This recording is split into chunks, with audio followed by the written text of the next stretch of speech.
Anyway, the next gentleman I'd like to bring up is someone that maybe a lot of you might not even know. He started in the league with me in 1985. In fact, I'd like to see how many people, if you stand, Val, I know you will, and Bill, and Rich, played in our league in 1985. Because Val did, Bill did, Dave Lewis, and Rich Williams, and myself. So these are the guys that have been here since 1985 playing in baseball. And Lou, were you here in 85? Were you playing right field? Well, Val and Lou were they were in the 84, the inaugural year. But anyway, Rich Williams is our next candidate for a Hall of Famer.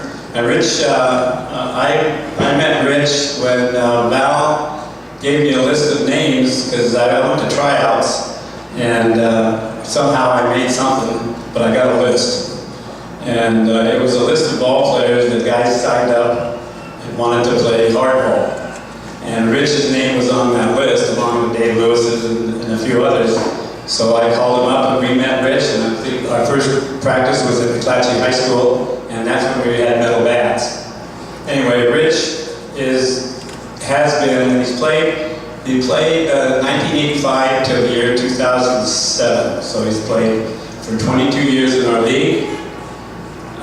He now is playing in the softball league. I tried to keep him to stay with us, but as far as dedication, he stayed with one team. He stayed with our Phillies team, played every year.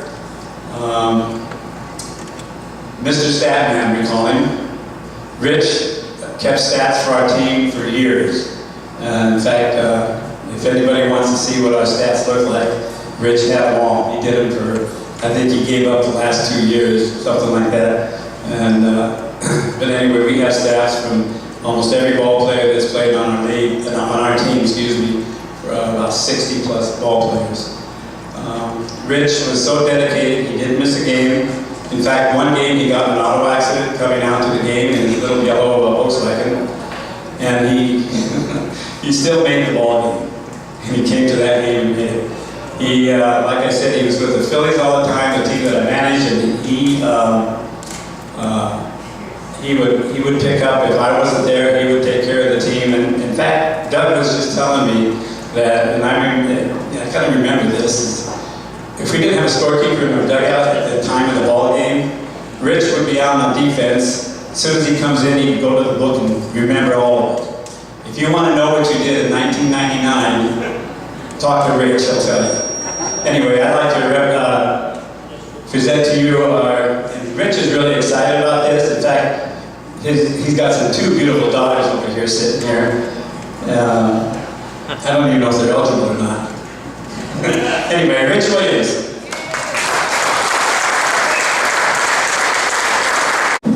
Hey, Rich. Congratulations. Hey. What, you guys hear this? Yeah. Okay. I don't want to start this. I was going to thank Val and some of the older guys around here.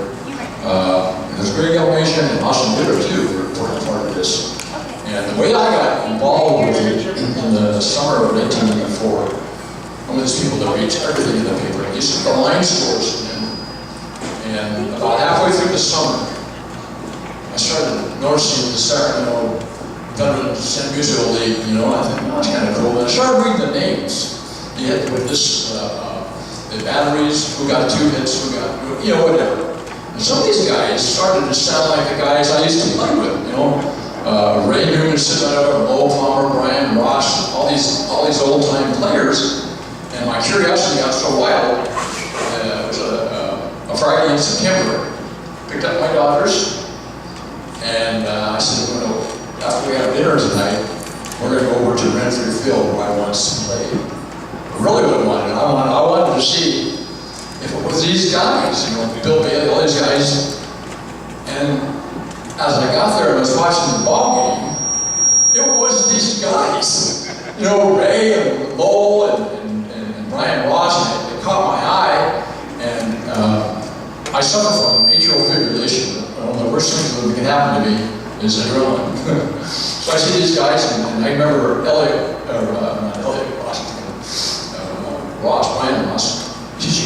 got to play, you got to play. I said, well, where do I sign up and when do I sign up? I said, well, this is our last game. But to my immediate left was a guy named Val Lewis. He had all these papers, and, I didn't know him at the time, so Ray, I knew him, introduced him to me. He said, well, we're coming at the right time, because next year, 4 teams originally. And they're going to expand 2 teams, and we're going to be an expansion team. The Phillies became the A's, and we became the Phillies next year. And I thought, wow, this is so cool, I can't believe this. I don't know when we play again. That finally comes around, and Barry Priest was our first manager. He called me up, we need X amount of dollars. Oh, I didn't in the mailbox, I wait about a week, I get a phone call, and this guy on the other end of the phone was a guy named Carnell. He said, well, Priest isn't going to make it, well, I'm Jerry Carnell. And like Jerry was saying earlier, we had our first practice out of McClatchy High School. All the years I lived in Sacramento, I'd never been to McClatchy High School. So we found out that it was Ray O'Mation and his doctors, and Billy was there, and we had on our team, I remember Don Hammett, and David might have been there, Al Weatherly, all these guys, and we couldn't believe we were out actually doing this. Most of us hadn't played hardball in 10, 15 years. So did through it, and the next thing up was our first game. Back in the early years, I played at Sac City College. The first game was against the A's, of course. And over the 23 years, beat them 1 time. Really a bad record, And I think the time we did beat them, they only had 6 players. Jerry got the win, so that worked out pretty good. So, and some of it's in curveballs. Long time. Wyatt Robson had a really good curveball. So we get beat. Lowell hits a 500-foot home run. This goes on forever, it seems like. And then the first season comes to an end. I was pretty happy. And the second time around, in '86, we started getting some celebrities. We got Bob Oliver, who moved on Hammett in the old early days. He all played for the Phillies. What was that? Louis, yeah. Oh yeah, well, that's coming. You're jumping the gun, Jerry. So we get Bob out there, and then Jerry called me and said, hey, we're going to have Louis T out there. So that, I just dropped the name, Louis T. Sure enough, when I was practicing, there was Louis T out with a cigar, and that particular day I took my daughters out there. And he goes, hello, boys. Puffing like a cigarette, a big cigar that he used to smoke. So that season went by, and so enjoyment all the time. And then we went into the World Series. And Lenny and I were talking about, we traveled all the way since 1988. We traveled all the way to Arizona to face Woodland in the final game. And they beat us, they beat us. And then it worked out okay. So next year, '89, we had a really good team, and we actually won it. We won the whole thing, and it was really pretty exciting stuff, just like on TV, drinking cider and all this kind of stuff. We had. And that particular year, it was the best year I ever had. You can believe it or not, actually 400 one time maybe here. And we played at American River College for 1 year. We had kind of a sensitive Latin skate guy or whatever. When we got to play, I remember I was facing a guy named Terry Sutton. I still remember his name. Smacked the base hit out there, and I was rounding first base. My daughters were standing with Patty Carno on top of the bleachers. They were like, that was really a nice experience seeing that happen. When I got a base hit in front of my children. So I didn't think, but I played in 2 more World Series. I played 1 in Florida, which was really neat. And then towards the end of the 90s, we started working on the fields out at McAuliffe. And then that went through, and then once that happened, 2000 came. So I'm getting kind of older. And then 2005 came, and I'm getting really old. I'm 60 years old now. I think, well, maybe, I'm hurt, maybe it's time to say adios. But I pushed on for 2 more years, and I finally got to the 2007 season.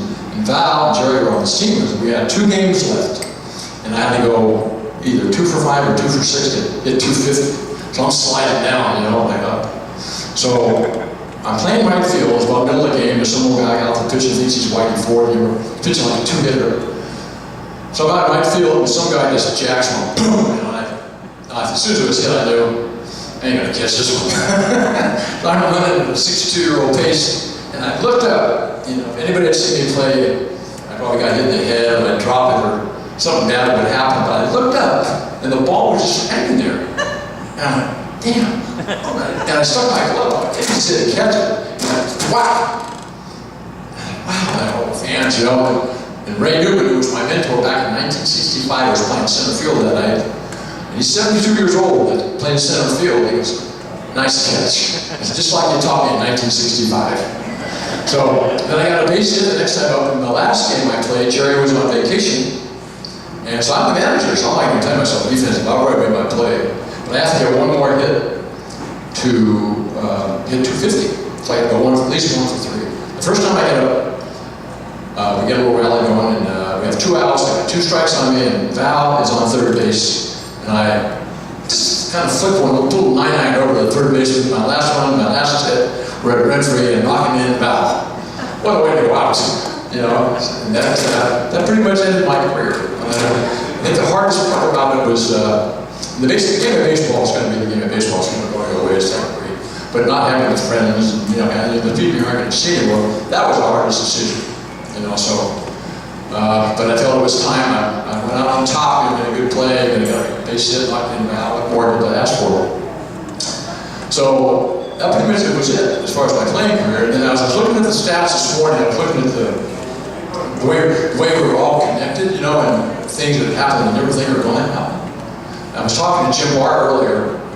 Started like in 1955. There was a guy named the James family. Randy James was a couple years younger than him, and he became friends with Jim. Randy's dad, in 1955, was my first Little League coach. Really odd to that. Then later on down the road, I had a pretty good Little League career, and a guy named Don McFarland called me up and he wanted me to pitch batting practice because they were going to play a team in Auburn. And he wanted me to throw batting practice. There was a guy named Bob Sonata and Jim Arbogast. And there was another guy, you know, 1959. You know, 30 years later, I meet him, you know. And then, like I say, my second head coach was a guy named McFarland. And this McFarland guy, his wife was Tim Roach's aunt. she's like a Hall of Fame softball pitcher. Frankie Duvall's mother played with her. My mother-in-law was a little lady used to come out to our ball games and she was a terrific artist. I loved baseball. And she used to get on Ted Boffinger all the time because he was the one who knew the players that she sketched and stuff. You know. So there's another connection, right, with Mary Roach. And then coming to John Rice. You know, I can't get rid of this guy. But wind up driving me here tonight. But in 1965, I was playing at Sac State, and it was my second year. He was my competition. This is so like I gotta finish this. Oh, okay, I'm sorry. So I'll speed it up, you know. So John comes out there, and just kind of asked how what happened to John. He said he got drafted. Well, I thought maybe he was. Giants and Dodgers. Actually, the draft. So Uncle Sam he's gone. We don't see each other for a long time. And then later on down the road, there was a semi-pro team called the Marash Giants.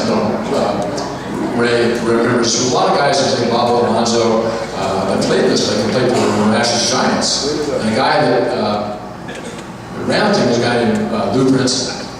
So that year was 1979, and a guy friend of mine named Don Parton said, I want to go on the right. This man, Lou's able to go down this and watch the ball. I had no problem. He's from Brooklyn. We're going to talk baseball. So we go down there, and there were about 5 or 10 minutes, and I asked Don and Lou, hey, you want to go down and meet Lou? And he said, no! I couldn't believe Lou Brinson. He said no. So I said, okay. So I walked down, went down and talked to the security guy. And he said, I want to talk to Lou Brinson. So he goes back in, but Mike Sadek comes out. What's Sadek coming out for? So I said, I want to see Lou. I haven't seen him in 5 or 6 years. I want to talk to him. And I'm sleeping. I said, well, okay. So he goes back in. Here comes Lou. Come back. Who was Lou? 6'5", 6'6", pretty big man. So he comes out and the climax is coming. And then, so Luke and I were talking baseball and stuff, and he said that we're going to invite you down to play in the Veterans League down here in San Francisco. I said, well, I can't, we're not old enough, blah, blah, blah. He said goodbye, hello, you know, I'll see you next time. I never got to really, didn't get to see him next time. Next thing next year in spring training, he got killed. You know, what a crummy way to end the story. But it turned out five years later, our league came into existence. And Lou became a famous manager in that very league who didn't want to meet with Brinson in the first place. So, anyway, I thought that was kind of interesting. Thank you very much. I'm very happy to see you all. I don't think that much yesterday. Thank you again very much.